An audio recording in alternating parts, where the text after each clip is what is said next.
I never thought one choice could ruin everything I'd built. Back then, I was just another final year student trying to pass exams and dream about the future. My name is Boma, and for 2 years, my world revolved around one person, Remy. She was smart, funny, and her smile could turn the whole campus quiet. Everyone knew us. People called us the perfect pair. But even perfect things have cracks. Mine started the day I realized I couldn't stop helping people. I liked solving problems, especially for girls who needed notes, tutorials, or advice. I didn't see it as flirting. But to Remy, every smile I gave another girl felt like betrayal. She started accusing me of being too nice. I kept saying, "I'm just helping, not cheating." She didn't believe me. And one day, she decided to hurt me the way she thought I'd hurt her, by going out with someone else. A junior boy. She wanted me to know. She wanted me to feel it. The news spread fast. By lunchtime, everyone in school was whispering about Remy and the junior boy. His name was Toju, and he was known for bragging. I tried to ignore it, but when I saw them walking together, laughing like I didn't exist, something inside me broke. It wasn't jealousy, it was humiliation. I felt like the whole school was watching, waiting for my reaction. My friends noticed too. Timmy, my closest buddy, slapped my shoulder and said, "You can't let her play you like that, man." At first, I didn't say a word. But that night, as I lay in bed, the scene replayed in my mind. Her smile, his grin. The anger burned deeper. I wanted him to understand what it felt like to be mocked. Toju wasn't just a kid anymore. He'd crossed a line. The next day, when Timmy and 2 others offered to talk to him, I didn't say no. I should have. But in that moment, pride spoke louder than sense. We made a simple plan. Timmy said, "Let's just scare him a bit. Nothing serious." I agreed, though my heart pounded harder than I expected. It wasn't about violence. I just wanted Toju to stay away from Remy. During break time, we sent a message through a classmate, pretending someone wanted to see him behind the school hall. Toju followed, clueless. My friends were waiting there. I stayed hidden, watching. I told myself I wouldn't let it go too far. But as soon as they started confronting him, I saw fear flash across his face, and guilt flashed through mine. Still, pride kept me rooted. When Timmy shoved him, I didn't stop it. A few minutes later, Toju ran off, angry and humiliated. We thought it was over. We thought it was just a scare. But what none of us knew was that Toju's elder brother, F, lived in the next town, and he wasn't someone you wanted to cross. 2 days later, the air around school changed. Whispers floated down the halls. People said some strangers had been asking questions. About Toju, about me. I brushed it off until a teacher pulled me aside and said, "Boma, keep your head low for now."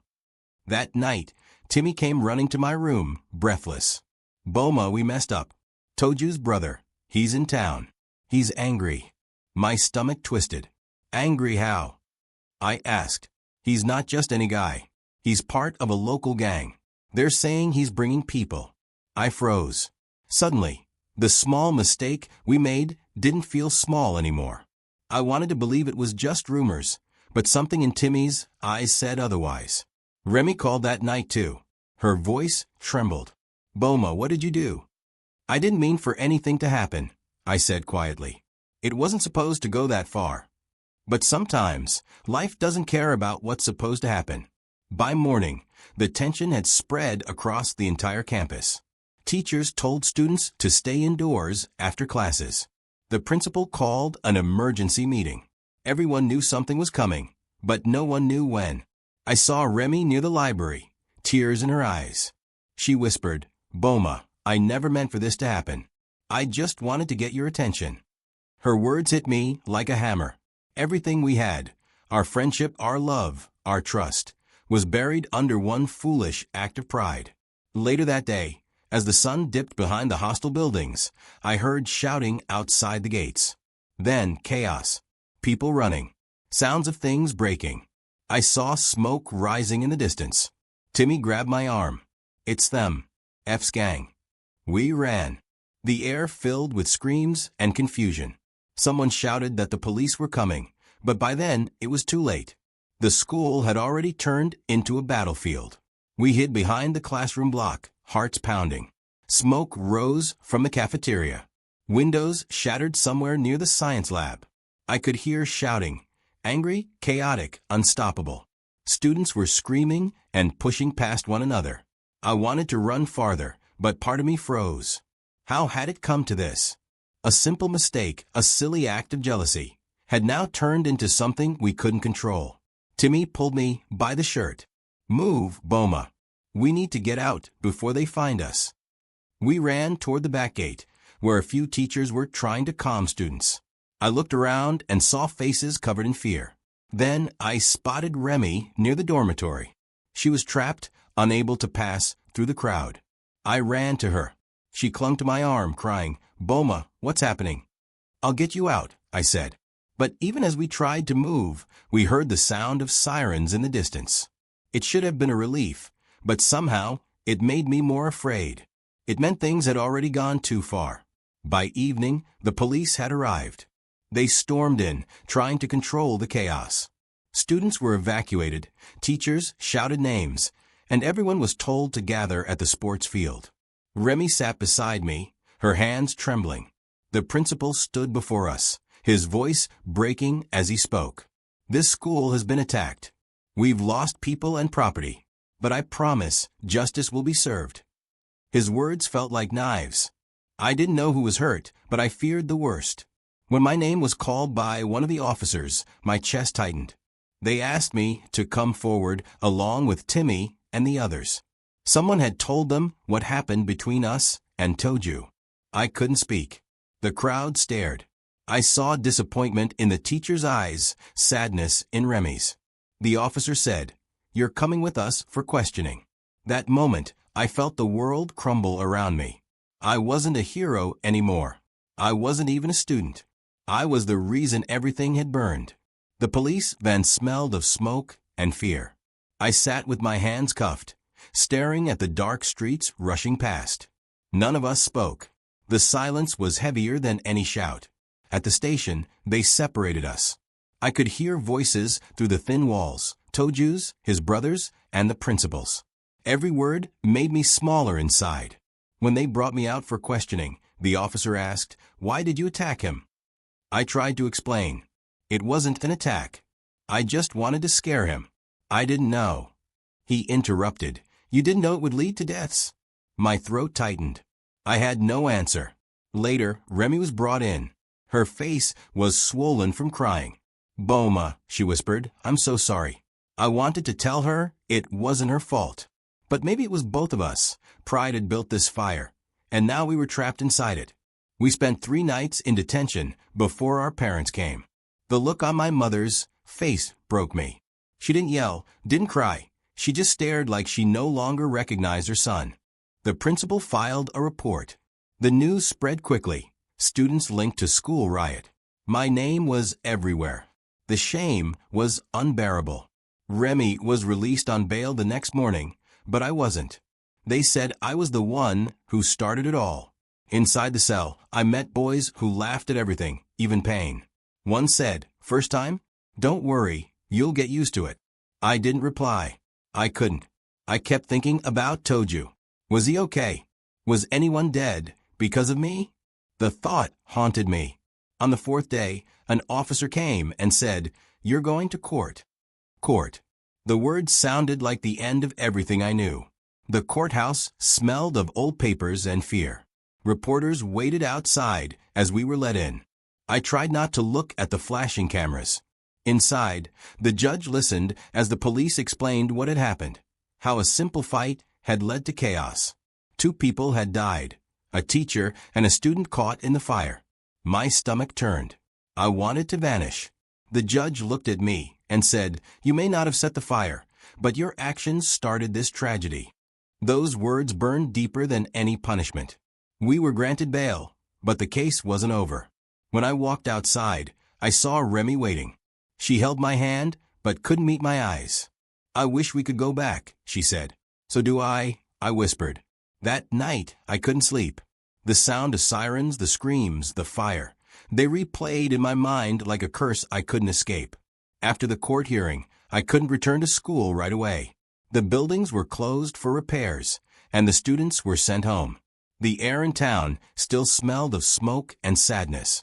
People looked at me differently now. Some whispered when I walked by, others crossed the street. It was like I carried the ashes of the school with me.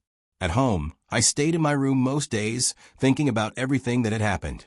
My mother would knock and ask if I was okay, but I never knew how to answer. One evening, she came in and said quietly, "You can't stay buried in guilt forever, Boma. What matters now is what you do next." Her words sank deep. I knew she was right, but I didn't know where to start. The past was too heavy, and forgiveness felt far away. That night, I made a promise to myself.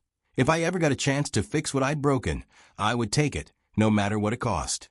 When school finally reopened weeks later, it felt like walking into a ghost town. The once loud corridors were quiet. Some students never returned. Others still carried fear in their eyes. I saw the burnt edges of the cafeteria walls and felt my chest tighten. This was the place where I'd lost control, where one bad choice had changed everything. Remy avoided me for days. When we finally talked, she said, "I forgive you, Boma, but it's hard to forget." I nodded. "I understand." We both knew things would never be the same. Still, we tried to be civil, sitting apart, but sharing silent glances during class. The teachers treated me kindly, but I could feel the pity in their voices. They wanted me to move on, but no one knew how much I wished I could turn back time. Sometimes at night, I'd hear echoes of that day. Running feet, broken glass, distant screams. No matter how hard I tried, the memories stayed. The principal called me into his office one afternoon. His expression was calm but firm.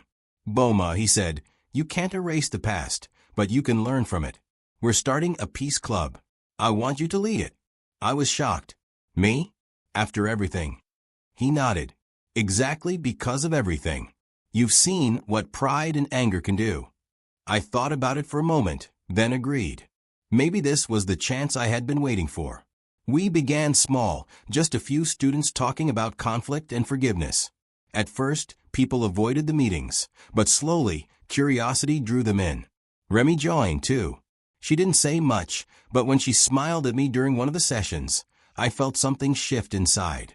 For the first time in months, I felt useful again. Maybe, just maybe, I could rebuild what I'd destroyed. The Peace Club grew quickly. We held open discussions, organized cleanups, and talked to younger students about choices and respect. One day, Toju came to a meeting. My heart almost stopped. Everyone stared. He walked up to me and said, "I didn't come here for trouble. I just want to understand why it happened." I swallowed hard. "Because I was stupid," I said honestly. "I let pride control me. I didn't think about what could happen next." He looked at me for a long moment, then nodded. My brother went too far, too. We both lost something that day. That was the moment I realized true strength wasn't in revenge, but in facing what you'd done. When the meeting ended, Toju extended his hand. I shook it. The hall filled with applause. For the first time, I felt light. Months passed, and the scars on the school walls faded beneath new paint. But the lessons stayed fresh in our minds. Remy and I became friends again, different from before, but honest. She once told me, maybe we had to break to understand love. I didn't argue. She was right. I focused on my studies, determined to graduate and start over. Every day, I spoke to students about choices and self-control. I told them how quickly one mistake could destroy everything. At the graduation ceremony, the principal called my name. "Boma has turned his mistake into a message," he said.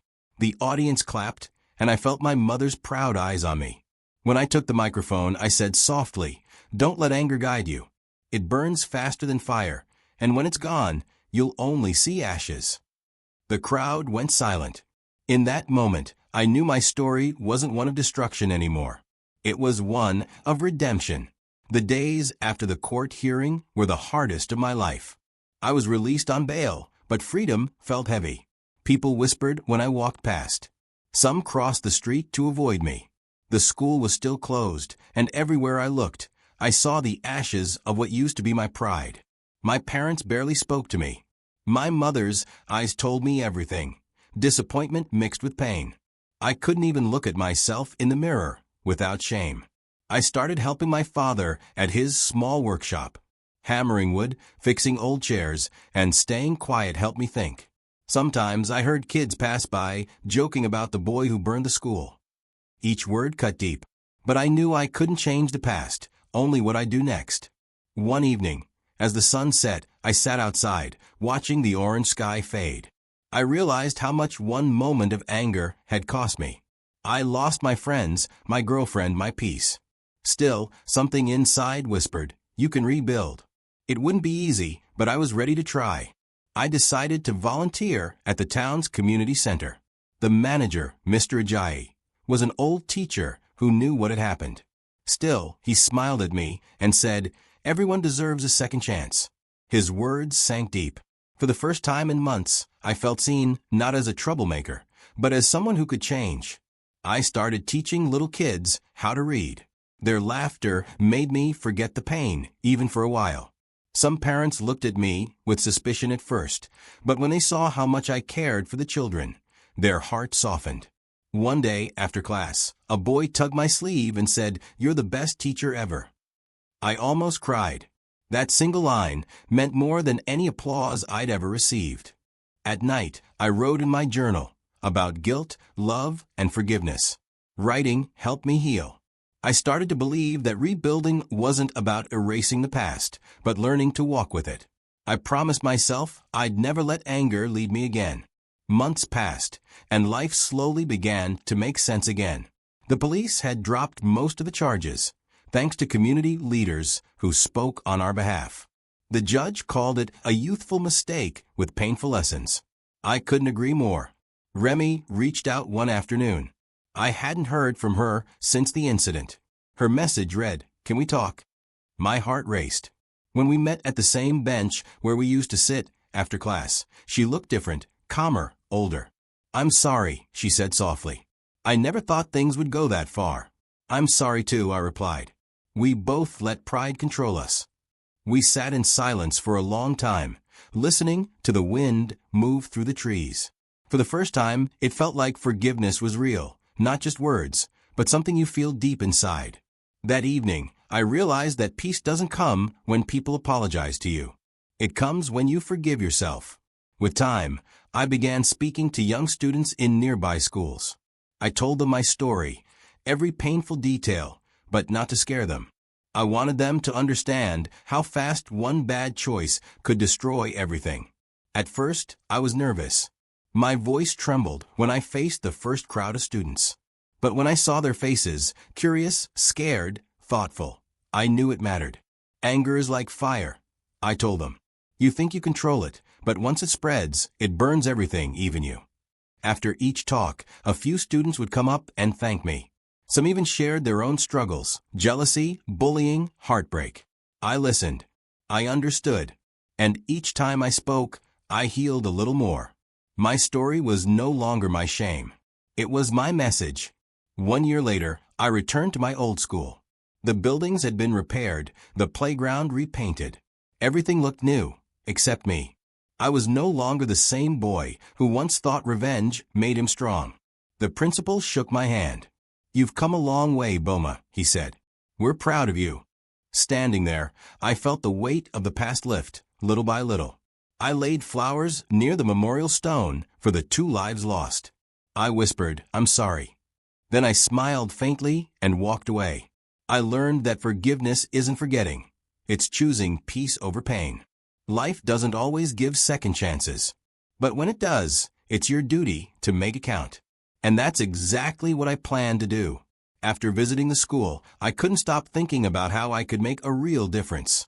I spoke with the principal about starting a small club, a peace and growth forum, for students to talk about anger, jealousy, and choices. He loved the idea and offered me a classroom every Saturday. The first meeting was awkward. Only 5 students showed up. They sat quietly, avoiding my eyes. I told them, "You don't have to be perfect here. You just have to be honest." Slowly, they began sharing stories, fights with friends, heartbreaks, family troubles. Week after week, more students came. Some even brought their parents. I realized that what people need most isn't advice, it's understanding. When I saw a troubled boy crying after class one day, I put my hand on his shoulder and said, I once made a big mistake too. But I learned that what matters isn't what you did, it's what you do next. He nodded, and I saw myself in him. That day, I knew my life finally had a purpose. My story spread across town. Local radio stations invited me to speak. They called me the boy who rebuilt from ashes. It felt strange at first, but also humbling. Each time I shared my experience, I spoke about the power of forgiveness. Revenge looks strong, I'd say, but it always leaves scars. People listened, some cried. I also reconnected with my old friends. We met one evening at the community field. The same boys who once helped me plan the revenge now wanted to join my peace club. We laughed at how foolish we'd been. Do you ever think about that night? One of them asked. Every day, I said. But I've stopped letting it define me. Later that evening, as we watched kids play soccer, I felt something shift inside me. Peace, real peace. Not because everyone forgave me, but because I finally forgave myself. For the first time, the fire inside me didn't burn, it warmed. One Sunday, Remy came to one of my talks. I hadn't seen her in months. She waited till everyone left, then walked up slowly, holding a small note. I wrote this a while ago, she said. I didn't know if I should give it to you. It was a letter of apology and gratitude. She thanked me for forgiving her and for showing what true strength looked like. I smiled. We both grew up, I said. She nodded. I still think about how things could have been different, she whispered. Maybe they were meant to happen this way, I replied. Sometimes pain teaches us what peace never could. We stood there for a long moment, just two people who had learned too much, too young. I didn't feel bitterness anymore, only calm acceptance. As she left, I realized that love isn't always about staying together.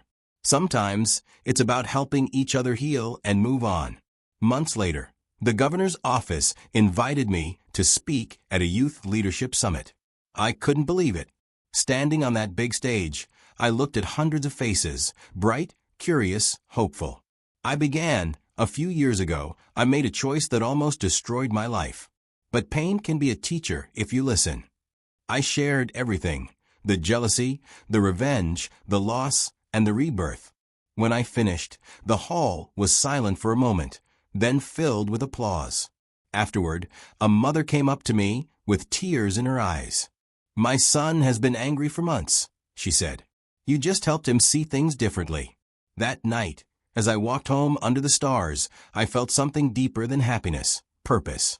I finally understood that my scars were not signs of failure. They were reminders that I had survived. Years later, I became a counselor, working with schools across the state. Each time I entered a classroom, I remembered the boy I used to be, proud, quick-tempered, lost. Now I teach kids how to manage emotions, how to forgive, how to talk instead of fight. Some listen, some don't. But I never give up. I know how one spark can destroy, and how one lesson can rebuild. Sometimes, I visit the old school again. The memorial stone still stands, flowers around it. I always whisper the same words, I made it right.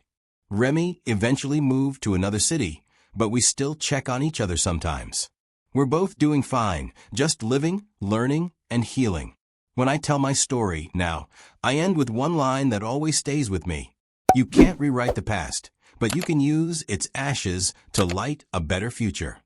And that's exactly what I did.